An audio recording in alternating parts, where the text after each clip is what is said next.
Hi, I'm John Ottesen, Senior Technical Director at Crestron Electronics. You can just call me Otter.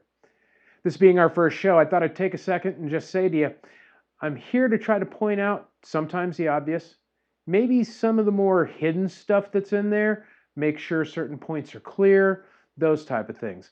That's the purpose of the show, is Otter's viewpoint on the world. In today's show, we're going to talk about the DM NVX-384, all the wonderful inputs, some changes on the label. We're going to talk to Delix Alex, a little bit about some of the things that we need to know, especially when it comes to 5K, and some of the future applications.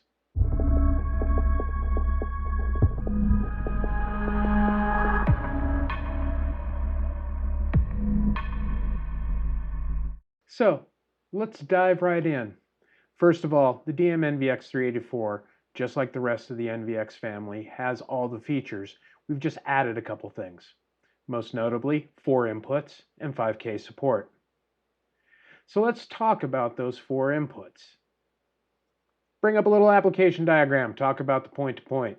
First of all inputs have a default 4K ED/ID assigned to them. So this thing's ready to go just like it's always been. Drop it in, plug in a decoder, press and hold the setup button on the 384 for a little bit, flip it on into transmitter mode, and you've got basically a 4-input NVX system blowing and going. Don't forget that while we have that there, we also have got the USB in link, so a camera, microphone, maybe a wholly integrated device.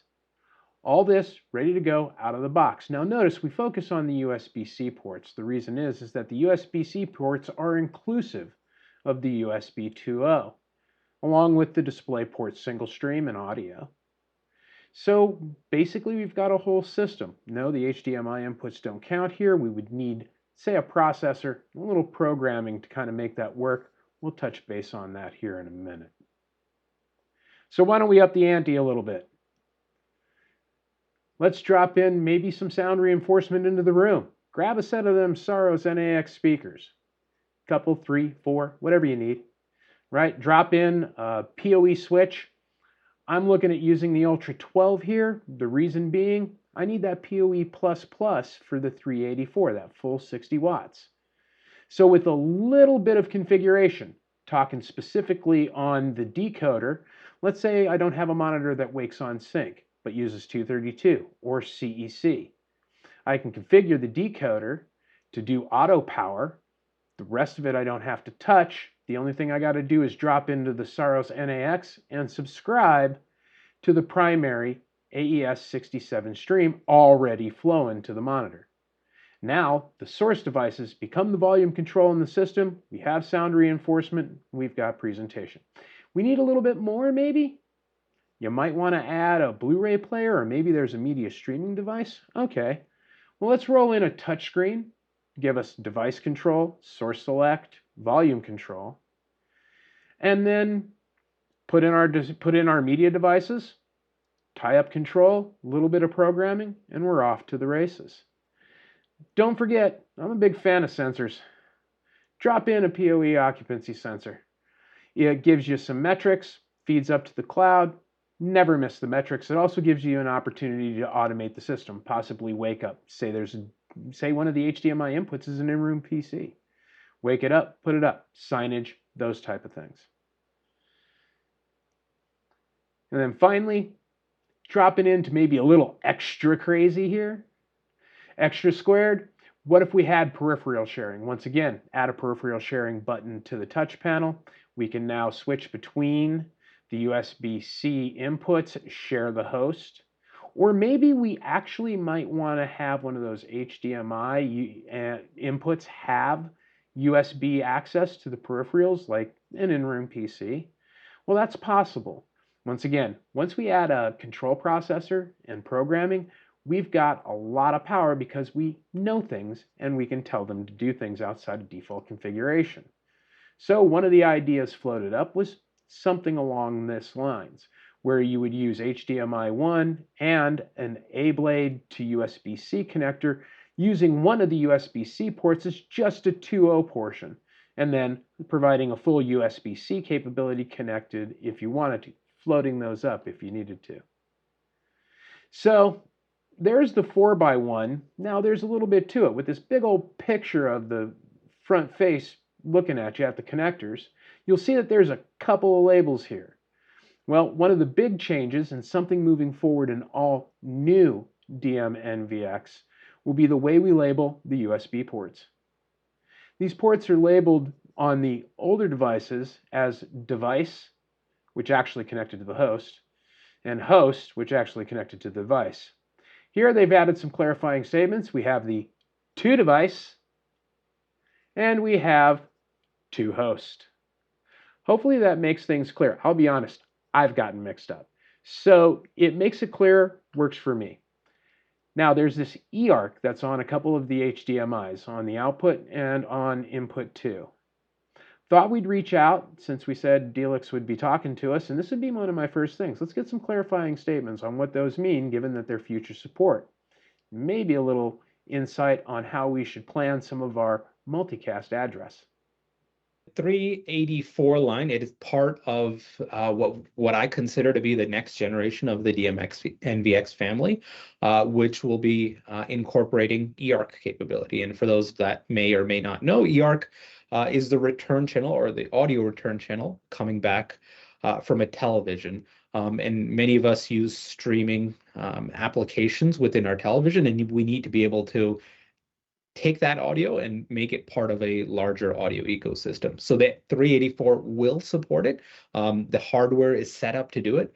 In the coming months, we'll have a firmware upgrade that makes it, that will ultimately enable you to leverage it. Today, we support audio either coming in via the analog interfaces, HDMI, NAX or AES67 over the network, and eARC will just become another one of those options to feed audio in from. For the future and for our design audience here, as we're thinking about multicast addresses, today we normally reserve 3 addresses per DM NVX endpoint. Yep. Director blocks out 8. Yep. In thinking forward, what should we be looking at or thinking about within our multicast address schemas? Should we be buffering today for some extra stuff? Yeah, that's a great question, John. The way I will put it is ultimately yes, you should be to block out a few extra addresses because, as I said earlier, this is sort of part of that next generation of the DM NVX platform, and we intend to do a lot more with it. Part of our goal with the product is to be able to support multi-streaming capabilities, and I'll leave it generically there for the time being. But with that does expose the need to have additional multicast addresses for those unique applications. All right, so after that, we understand about the multicast addressing. The multicast addressing part, we should probably align with the director and go on the 8s. Some people use 10, doing it tight, all that. If you're going to use the 384 in systems, give yourself a little room on the multicast address. Why not align it straight to the director? Now everything plays nice. Great old subject of 5K.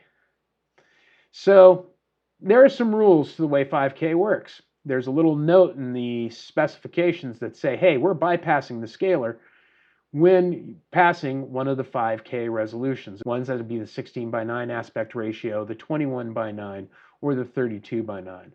So the 21:9, we're going to see most of that in those displays where we've got systems that are utilizing a UC system. It is possible that we will see widescreen or wall banks for the 32:9, or possibly the larger wall systems for the 16:9. So with that in mind, what does that really mean? Well, in order to find that out, I thought we'd go ahead and ask Delix about that. Yeah, so the scaler ultimately, and I can't say right now whether these will sort of be permanent considerations. There's a few things that I want to highlight. The NVX platform does support the ability to do a background image for standby. So when your source is not routed, that's one feature, as well as text overlay. Both of those are not available in the 5K mode. So that's just a consideration for your design.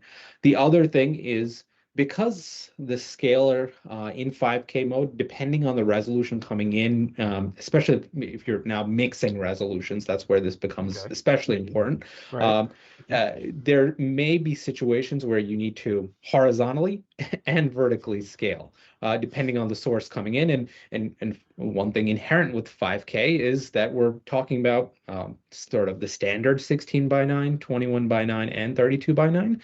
And with that, the scaling becomes a bit more complex. So there's a few scenarios where we will sort of just take that source in and fit it versus do things like stretching it. So that's the other part. But from a real world use case perspective, I don't think that's a particular issue, but just more of a consideration. All right, so basically summarize it. If it's aspect ratio correct, as far as the resolution being provided, it'll try to fill the screen. If it's not, it's just going to center it up and in. You get black bars along the sides. So with that information, I wanted to talk a little bit about playing with 5K. Let's go crazy talk. So there's a lot of rooms out there that have two 16 by 9 displays on the front, and we've got systems in place. So you're sending it, you replicate it, maybe it's a matrix, you mix and match. What if I wanted to add, say, a 5K source, especially when we're talking about something like the 5120 by 1440, which is real popular in gaming. Also, I see a possibility of providing a great big wide desktop for an instructor to be able to put up things on a single desktop with two apps open side by side. And think about it, it's real estate that they can use. So can we accomplish that with the 384s? And the answer to that is absolutely. So with the ultra-wide support, what we can do is we simply configure an EDID or set the computer for a 520 by 1440. We have the two 16 by 9s. Through programming, we detect this is what we want to do. And we change the two 384 decoders behind the displays. We drop them into video wall mode, put them into a 2x1 configuration. So that's 2 wide, 1 high, and then put left on the left, right on the right. With those in place, you can now span that single input across two displays, thus utilizing 5K. Just a little bit of food for thought. So let's summarize things. We've been through an application set, mostly for purposes of thought-provoking or conversation starting, is another way of putting it. We've talked about the rules around 5K. We've talked about how a couple boxes make up a whole system. So that sums up the 384.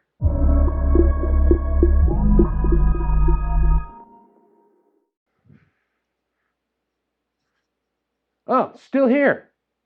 Hey, thanks for watching. I left a secret message inside the video. If you found it and you understood it, send us a message right here. Thanks for watching. Be well.